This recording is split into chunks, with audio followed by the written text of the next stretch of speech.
Ticket rates ఎందుకు పెంచాలి అని చాలా మంది అడుగుతూ ఉంటారు. ఒక నిమిషం.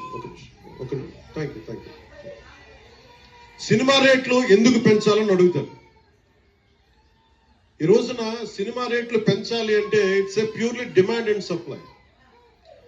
నాకు శంకర్ గారి సినిమా నేనే బ్లాక్ లో కొనుక్కొని చూశాను చెన్నైలో. అది నా సరదా. నాకు ఇచ్చిన డబ్బులు నేను కొనుక్కొని చూశాను. ఇప్పుడు ఆ బ్లాక్ లో వెళ్ళే డబ్బు ఎవరికి వెళ్ళిపోతుంది. అలా కాకుండా ticket rate demand and supply మీద ఉంటుంది. అలాంటి డబ్బులు పెరిగితే మీరు ఇష్టపడి మీ హీరోకో ఏదో ఇష్టమైన సినిమాకో మొదటి రోజే చూడాలనుకుంటారు. That's the demand. అందుకని ఎందుకు ఇంతంటే బడ్జెట్స్ పెరిగిపోయినాయి. తెలుగు సినిమా మొత్తం ప్రపంచ పరంగా వెళ్తూ ఉన్నాయి. దీనికి